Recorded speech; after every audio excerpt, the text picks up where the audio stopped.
Messieurs, dames, bonsoir. Bienvenue sur Kratos TV, Lumière du Monde. C'est votre émission Chemin de la Vérité. On est encore là aujourd'hui pour bénir encore le peuple de Dieu avec l'homme de Dieu qui s'appelle le révérend Martin Yongo. Mais je vous laisserai de vous le connaître vous-même, de le découvrir encore. Et je vais saluer l'homme de Dieu. Bonsoir, papa. Bonsoir, maman. Comment allez-vous? Ça va bien, merci. Alors, je laisserai que vous vous présentez devant ce peuple qui nous regarde encore aujourd'hui. Merci beaucoup. D'abord, je tiens à remercier le Seigneur et surtout pour l'honneur que vous me faites de pouvoir m'inviter dans votre plateau et participer à cette émission qui est vraiment suivie de par le monde. Amen. Et quant à moi, beaucoup me connaissent déjà. Je suis le révérend pasteur Martin Yongo. Je suis pasteur de la mission évangélique protestante établie à Châtelaine, ici à Genève. En plus de cela, je suis l'évêque président de la pastorale congolaise européenne. Et en outre aussi, je suis le directeur du séminaire théologique biblique, une institution qui enseigne la culture théologique, le fondement de la théologie biblique et théologique. Voilà en grosso modo que je suis marié à maman Yvette Yongo et père de 6 enfants. Ah, gloire à Dieu. Alors aujourd'hui, nous allons parler d'un thème qui est la consécration et la pastorale congolaise en Europe. Qu'est-ce que vous avez prévu pour aujourd'hui pour la consécration et la pastorale congolaise en Europe pour aujourd'hui? Oui, merci beaucoup, mon Chimène. Pour aujourd'hui, j'ai voulu d'abord introduire un sujet qui intéresse beaucoup des hommes de Dieu, qui intéresse aussi beaucoup la communauté. On entend parler de la consécration par-ci, par-là, des pasteurs consacrés, des pasteurs non consacrés. On entend parler de diacres consacrés, diacres non consacrés. Alors, on ne sait plus c'est quoi au juste la consécration. Est-ce qu'il y a certaines personnes qui sont dédiées à être consacrées à la consécration, pas d'autres. Et c'est ainsi que, dans mon introduction aujourd'hui, je voudrais d'abord expliquer une chose qui est importante. On doit comprendre que on ne peut pas parler de la consécration sans qu'il y ait un appel. On ne peut pas parler de la consécration sans qu'il y ait un appel. Et cet appel doit être accompagné des dons naturels, doit être accompagné de vertus spirituelles, doit être accompagné des talents, doit être accompagné de beaucoup de grâces. Et il y a certains qui sont naturels et d'autres qui sont innés. Et il y en a aussi d'autres qui sont spirituels, qui sont sous forme de dons. Mais c'est qui est évident vrai que on ne peut pas parler de la consécration sans qu'il y ait d'abord un appel. Et parce que j'estime que la consécration, c'est vivre son appel. Passer à la consécration, c'est-à-dire qu'on se prépare à vivre pleinement son appel. Alors il faut vraiment qu'il y ait un appel. Et le premier appel, c'est d'abord l'appel du salut. Cet appel du salut qu'on doit devoir impérativement bien la vivre, parce que si on est un bon chrétien, on sera un bon serviteur de Dieu. On ne peut pas vouloir être un bon serviteur de Dieu si on n'a pas passé l'expérience d'être un bon chrétien.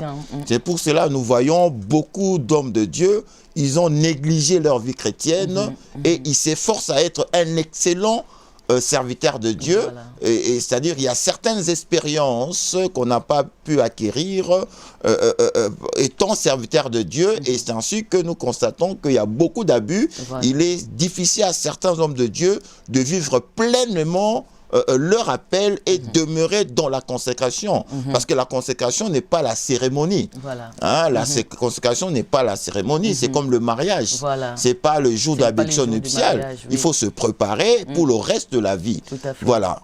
C'est ainsi de même que la consécration, parce que on peut mettre tous les paquets le jour de la cérémonie et en principe on peut louper et gâcher tout son ministère après. Alors, parlons de la consécration.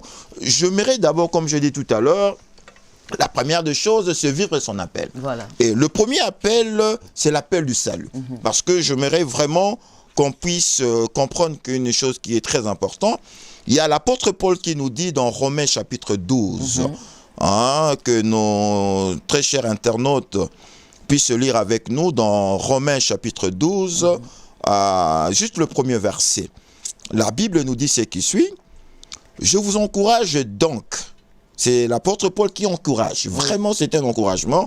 Je vous encourage donc, frères et sœurs, pour comprendre que la consécration, il est question aussi de frères et sœurs, par les compassions de Dieu. Voilà, c'est vraiment, il est en train de compatir vraiment avec ceux qui sont appelés à vivre dans la consécration, par les compassions de Dieu, à offrir votre corps comme un sacrifice vivant, saint, agréable à Dieu. Ce sera de votre part un culte raisonnable. C'est-à-dire ici, ce qui est important à retenir, c'est de offrir votre corps comme un sacrifice vivant et saint. Et saint.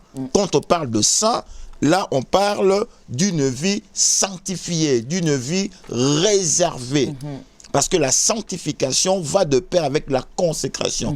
Et la sanctification, on doit le prendre dans le sens qu'on dit que sanctifier Dieu, c'est-à-dire que mettre Dieu, n'est pas comparer Dieu avec tant d'autres existences qui pourraient être appelées Dieu. C'est-à-dire que mettre Dieu à part de toutes ces existences, c'est-à-dire sublimer Dieu, et c'est ainsi que quand on parle être saint, c'est-à-dire nous sommes de personnes, nous devons nous distinguer, nous devons mener une vie de sanctification, une vie exceptionnelle et ne pas se conformer au siècle présent. C'est-à-dire une vie un peu d'altruisme, et nous vivons par rapport à la foi qui nous anime à la nouvelle naissance que nous avons. C'est-à-dire qu'il faut vraiment sacrifier nos corps. Nos corps doivent être vraiment des sacrifices de bonne odeur. Voilà, saint et agréable à Dieu. Alors, c'est de même, ça c'est par rapport à l'appel du salut qu'on a et que nous devons mener une vie aussi de consécration. Consécration veut dire dédiée à cet appel-là. C'est de même, parlant de la consécration ministère, nous devons avoir aussi un appel de la part du Seigneur. Nous devons recevoir quelque chose, un appel, une mesure de grâce, c'est-à-dire que qui cela se fera voir par rapport aux dons naturels de foi que nous avons. Dieu peut aussi utiliser les dons que nous avons. Amen. Et nous avons aussi des vertus spirituelles qui peuvent nous être données par le Saint-Esprit. Il peut nous donner des équipements ou susciter en nous des grâces de foi qui ne sont pas innées, mais le Seigneur voulant que nous soyons des ouvriers dans l'œuvre du Seigneur, il peut nous doter des dons spirituels afin que nous puissions mettre là au service. Mais parlons du don, il y a des dons ministériels et il y a aussi les dons de direction. Les dons ministériels, c'est-à-dire au sein d'une église, on peut être appelé par la grâce, les vertus que Dieu aura déposées en nous, exceller dans un domaine précis, que ce soit dans le diaconat, que ce soit dans le ministère de la parole, que ce soit dans l'intercession, c'est-à-dire au-delà de tout ce qu'on peut vouloir faire, mais le Seigneur dépose en nous une grâce, une particularité, et avec la grâce du Saint-Esprit, cela nous donne des capacités surnaturelles. Au-delà de notre vouloir, de notre capacité, il y a des capacités surnaturelles qui viennent par l'aide du Saint-Esprit afin que nous vivions pleinement, que nous soyons consacrés en quoi le Seigneur nous a appelés. Alors ça, nous parlons dans le don ministériel au sein de l'Église, parce qu'il y a divers ministères au sein de l'Église. Mais il y a aussi le don de direction. Je parle des dons de direction, ceux qui sont appelés à œuvrer en dehors de l'église locale, c'est-à-dire ils sont appelés à exercer dans le corps du Christ. Et là, nous parlons des 5 ministères, et dans les 5 ministères aussi, il faudrait que chacun reste reste dans la grâce, dans le charisme qu'il a reçu, et il faut se consacrer à cela. Parce qu'il y a certains charismes qui nécessitent l'accompagnement de dons spirituels. Vous comprenez? Et alors c'est là que nous devons, chaque ministre doit se consacrer. C'est ce qui est important. Ce n'est pas qu'il y ait une cérémonie de consécration, mais ce qui est important, c'est faire en sorte de demeurer fidèle à l'appel reçu, s'exercer dans les dons qui accompagnent ce ministère. C'est ainsi que nous disons que la consécration, c'est vivre son appel. Vivre son appel et tout ce qui s'ensuit, et toutes les connaissances qui s'ensuivent afin d'exceller.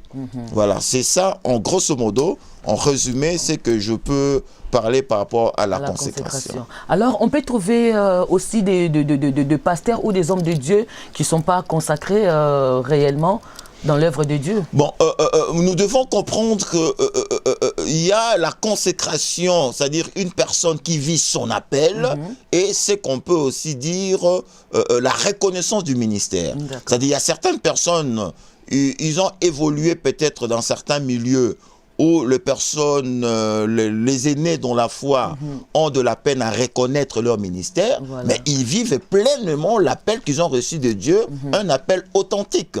Voilà, c'est ainsi qu'il a toujours été souhaitable d'évoluer dans une église, parce que je crois que le leader d'une communauté doit avoir ce que moi j'appelle l'œil du berger.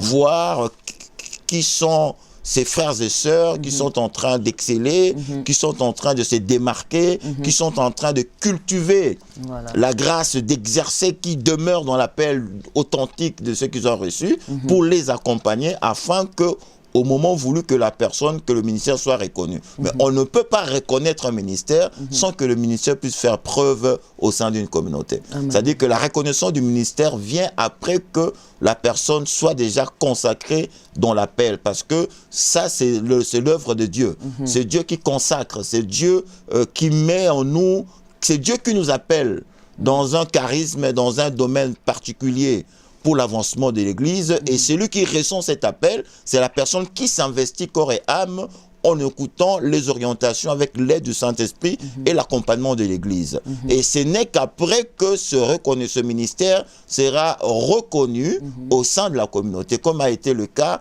de l'apôtre Paul. C'est-à-dire qu'il a œuvré dans l'Église de Corinthe,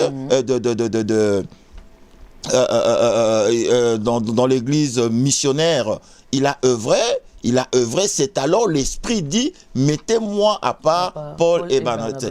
Ils étaient en train d'œuvrer. Et là, si nous comprenons, ils étaient des docteurs et ils étaient des prophètes. Tout à fait. Alors, étant docteurs et prophètes, mais ils n'étaient pas encore mis à part. Mais ils œuvraient déjà par rapport à la grâce qu'il avait. Et tout le monde savait que celui-là, c'est un docteur, celui-ci, c'est un prophète, celui-ci, c'est un pasteur. Et ce n'est qu'après qu'il y aura une reconnaissance officielle de ministère.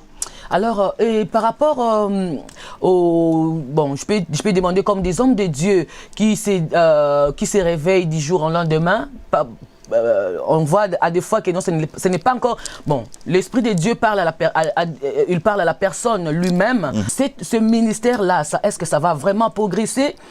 Est-ce que Dieu connaît ce ministère, ou on est en train de mettre seulement des ordres dans le corps du Christ? Bon, moi, j'enseignerai beaucoup plus en prenant le cas de l'apôtre Paul.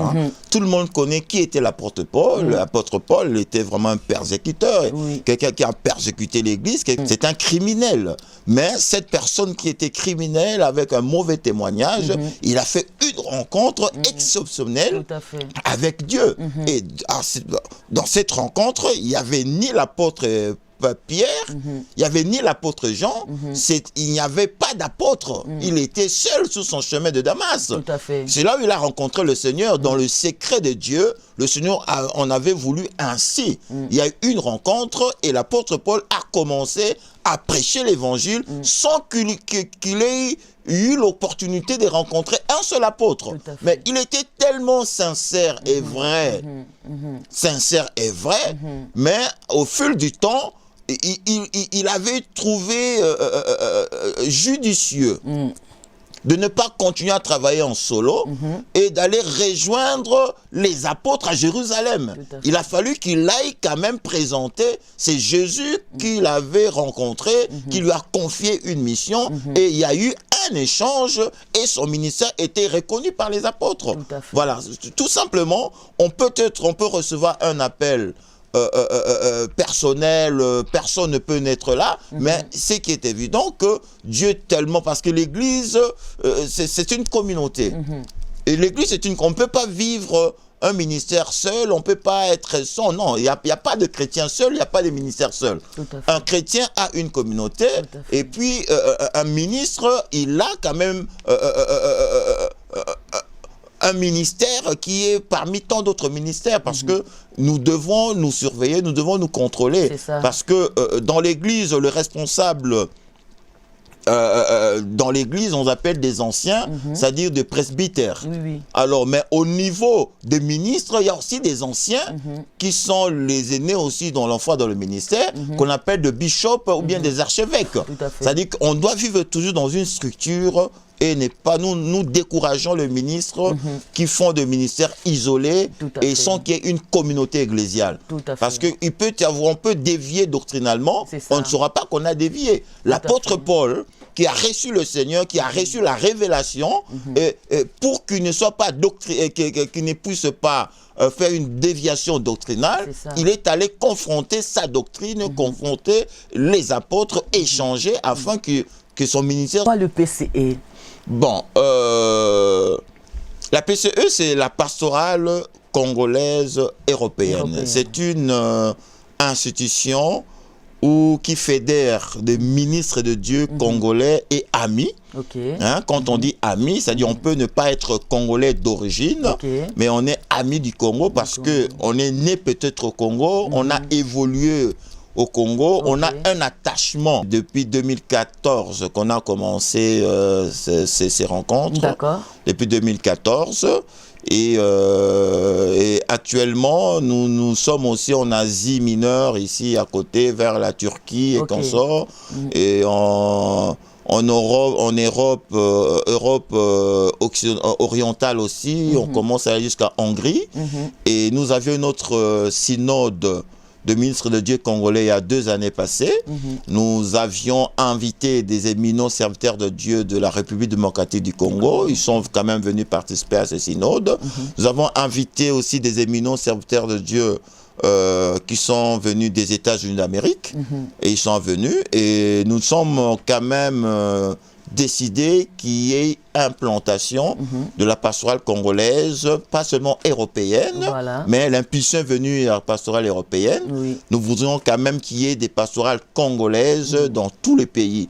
Et c'est ainsi que, dans une de nos résolutions qu'on avait eues, il a été question de faire une implantation à la nation mère, une implantation du bureau de représentation de la pastorale congolaise en République démocratique du Congo. Récemment, j'étais au pays et nous avions eu aussi tous les documents nous permettant d'exercer librement, d'avoir un soubassement au pays. Et nous bénissons le Seigneur pour cela. Et nous croyons maintenant qu'ayant une représentation au pays, c'est tout à fait naturel maintenant que la représentation soit dans beaucoup tant d'autres pays. Il y a eu des organisations au niveau continental. On peut avoir la pastorale congolaise américaine ou la pastorale congolaise africaine. On verra comment les choses vont évoluer, que le Seigneur nous fasse grâce. Ce qui est important, c'est de rassembler tous les ministres congolais et amis et en faire en tout cas une grande institution pour défendre les valeurs de l'évangile sur la foi, sur l'humanisme et le patriotisme. Oh, gloire à Dieu. Alors, quelles sont des conditions pour adhérer dans la PCE? Bon, les conditions sont simples. D'abord, il faudrait être d'abord un ministre appelé, parce que c'est une association internationale des ministres de Dieu congolais. Il faut déjà être ministre établi, c'est-à-dire avoir un appel authentique et exercer dans une communauté et être dans un pays européen. Voilà, être dans un pays européen et être en ordre. En ordre, avoir son établissement dans tel pays, parce qu'on s'identifie d'abord au pays de provenance, au pays d'accueil. Là où on est accueilli, on doit d'abord être en ordre, parce que nous sommes appelés à faire des déplacements. Il faudra que la personne ait en tout cas ses documents lui permettant de se déplacer, parce qu'on ne veut pas traiter des cas litigieux. Mais nous encourageons des serviteurs de Dieu qui arrivent, qui ont besoin d'aide pour certaines orientations.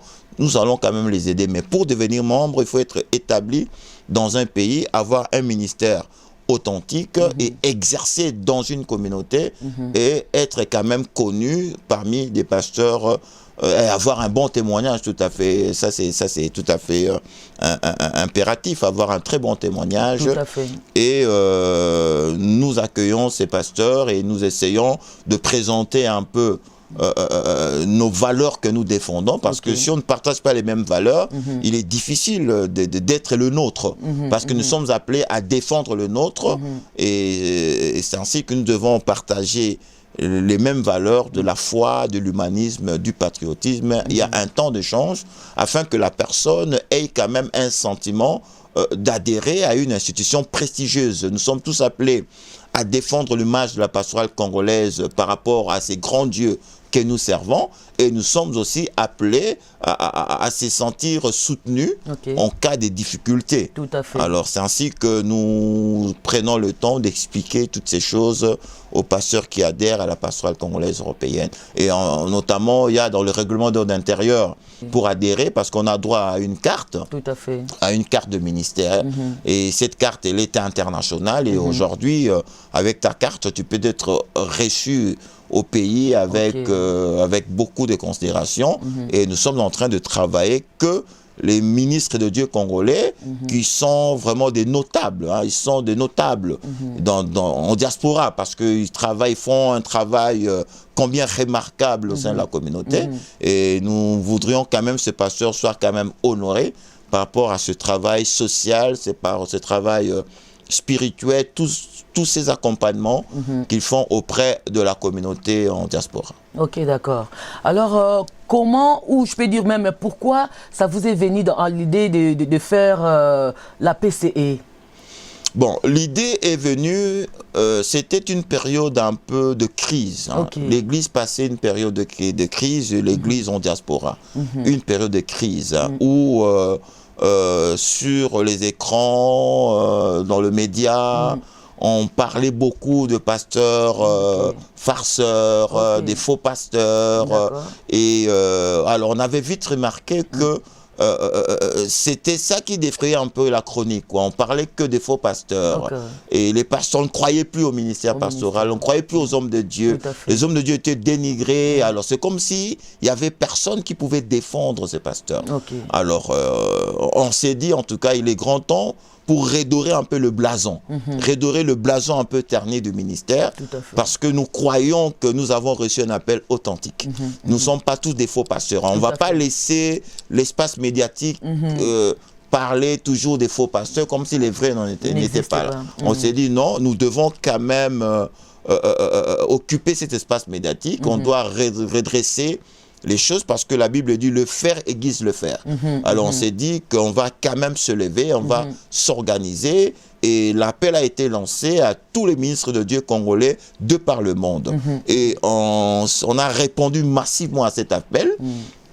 Et nous étions à Stuttgart, et sous l'invitation de la pastorale luso-francophone de l'Allemagne, sous l'impulsion de la pastorale congolaise de la France, la pastorale de la Belgique, Et l'appel est lancé, et nous tous ici, même en Suisse. Moi, à l'époque, j'étais encore le secrétaire général qui faisait l'office de la pastorale de la conférence des églises africaines en Suisse.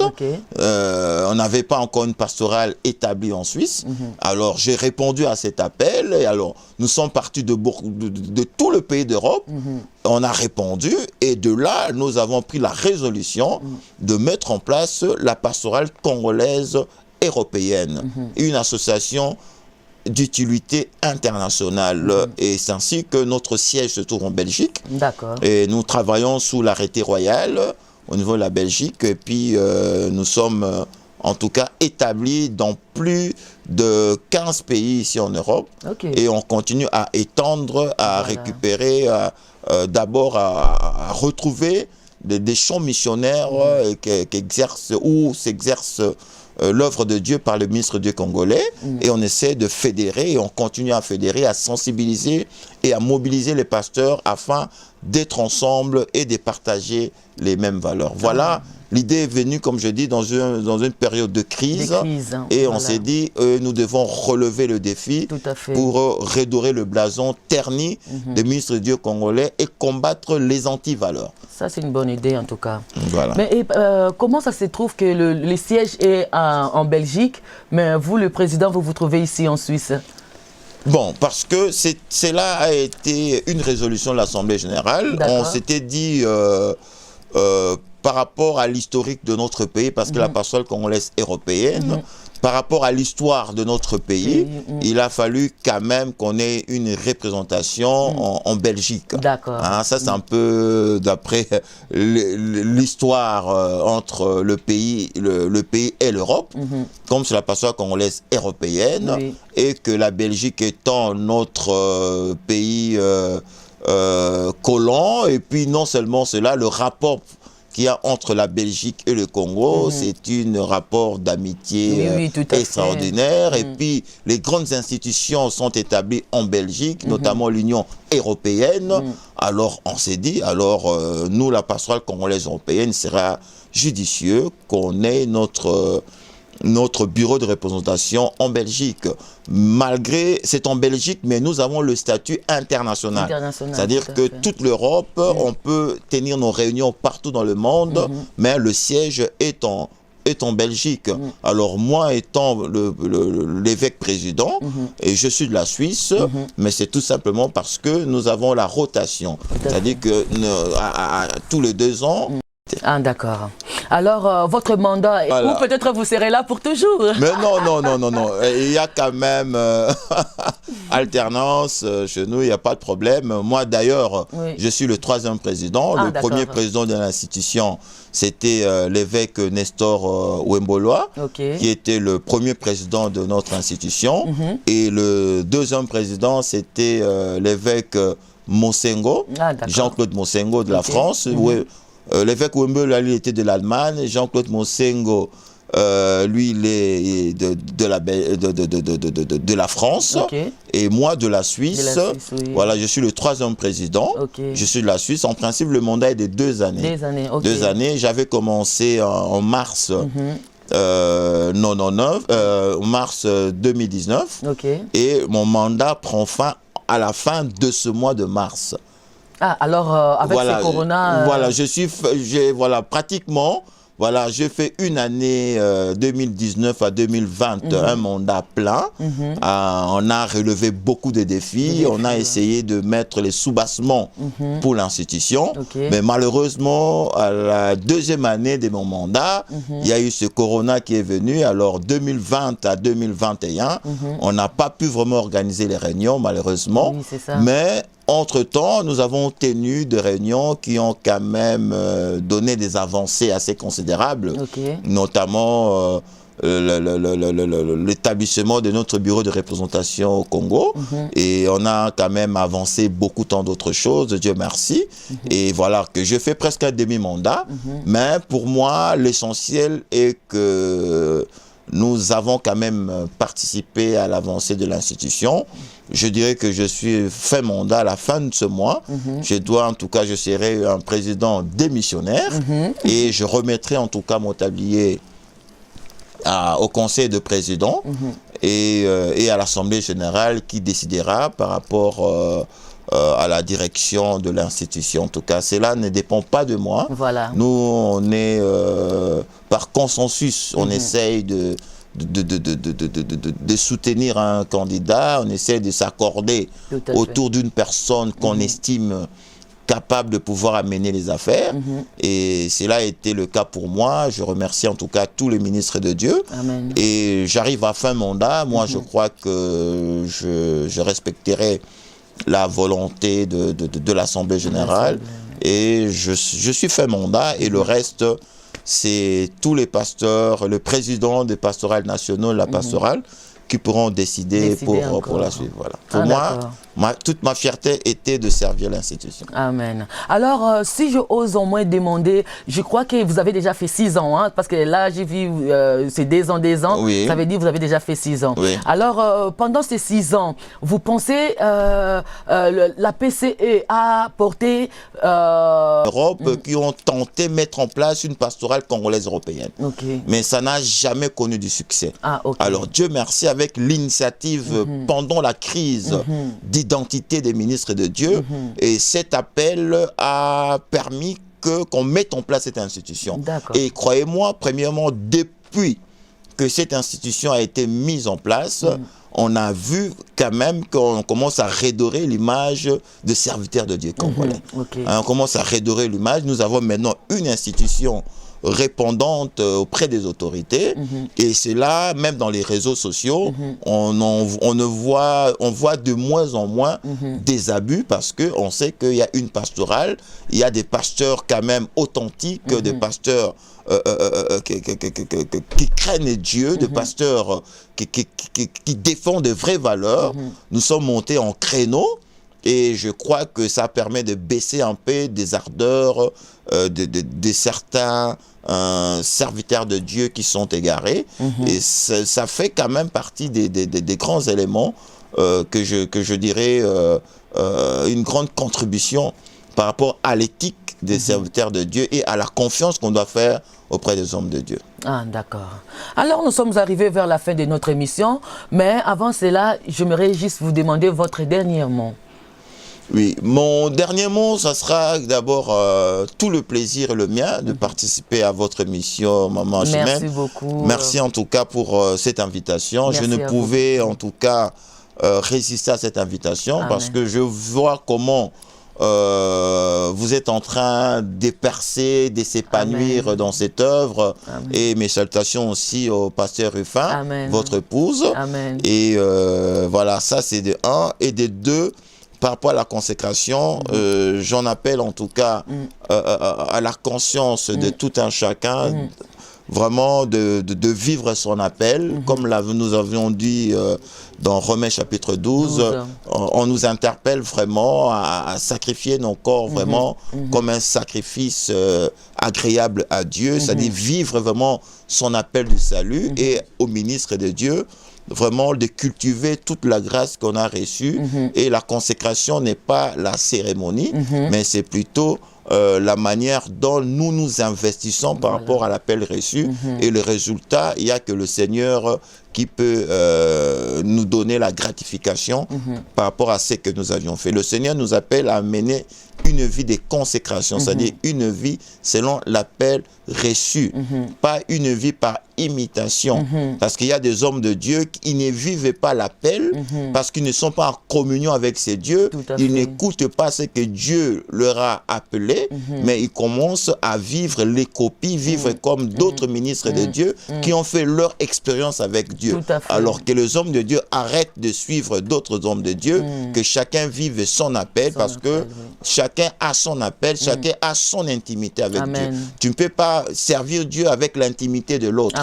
Donc chaque ministre de Dieu cultive son intimité par rapport à son appel et vit une prix de consécration et paye le prix. Parce qu'il y a un élément qui est important, il faut savoir payer le prix de la consécration. Chaque appel doit être être accompagné d'une consécration personnelle et chacun doit payer le prix de sa consécration. Et cela, ça ne peut se faire ni par imitation, ni par copie. Et soyons authentiques, cultivons ce que Dieu a mis en nous. Amen. Et nous voyons que nous allons exceller dans la mission que Dieu nous a confiée. D'accord, alors je vais juste demander la prière pour ce peuple de Dieu qui nous ont suivis et bénir aussi Kratos TV. Amen. Amen. Nous allons prier. Voilà, je vous invite à la prière, très chers internautes, que Dieu vous bénisse. Amen. Seigneur notre Dieu, nous te disons merci. Merci pour cette opportunité, ce privilège de se retrouver, Seigneur, sur ce plateau de Kratos TV. Seigneur, la Bible nous dit que le Seigneur Jésus voulait parler, voulait communiquer la grâce, voulait impacter et toucher toute cette foule qui venait à lui. Mais il s'est servi de la barque de Pierre. Il s'est servi de cette barque qu'ils ont amenée en profondeur d'eau, afin que par la connaissance qu'il avait, les ondes des eaux puissent amplifier la voix de Jésus et que ces milliers de personnes puissent écouter. Seigneur, je te présente, Seigneur, cette chaîne, mon Dieu. Je te la présente, Seigneur, comme la barque de Paul. Seigneur, c'est sur cette même barque, Seigneur, que tu as multiplié les poissons. Seigneur, je te prie, Seigneur, de fructifier, Seigneur, tous les produits, Seigneur, de cette chaîne au nom de Jésus-Christ. Seigneur, donne la rosée du ciel, ô Dieu, et les ressources de la terre, au nom de Jésus. Et c'est alors tu diras à Paul, tu es pécheur et je te ferai pécheur d'hommes. Seigneur, fais en sorte, ô Dieu de gloire, que cette chaîne puisse toucher beaucoup de personnes, Amen, Seigneur, au nom de Jésus. Que des vies se convertissent, Seigneur. Amen. Que cette chaîne puisse donner l'opportunité à beaucoup de pouvoir s'édifier, ô Dieu. Amen. De pouvoir augmenter, Seigneur, leur savoir. Amen. Et de pouvoir continuer à faire confiance en toi. Amen. Et que cette chaîne puisse sauver des vies et guérir beaucoup ceux qui sont déprimés, ceux qui sont abattus, qui se redressent, qui se relèvent au nom de Jésus. Seigneur, je bénis, Seigneur, tout celui qui a cette opportunité de nous suivre, Seigneur. Entre dans sa maison, entre dans sa vie, Seigneur. Touche tous les domaines de sa vie. Amen. Dans le nom de Jésus-Christ. Seigneur, la Bible dit, ta main n'est pas courte pour guérir. Seigneur, étends ta main, Seigneur, commence à guérir, commence à toucher. Commence, Seigneur, à libérer, Seigneur, ta grâce dans la vie de tout un chacun, afin qu'il soit enveloppé, Seigneur, par ta grâce. Au nom de Jésus, nous avons ainsi prié. Amen. Amen, amen, amen. Merci encore une fois de plus. Voilà, nous sommes vers la fin de notre émission. Vraiment que Dieu vous bénisse abondamment. Et surtout, n'oubliez pas de partager l'émission et cliquez juste sur la cloche qui est juste à votre droite. Et abonnez-vous sur la chaîne Kratos TV. Et là, vous serez toujours avertis de toutes nouveautés. Vraiment, merci et au revoir. Que Dieu vous bénisse.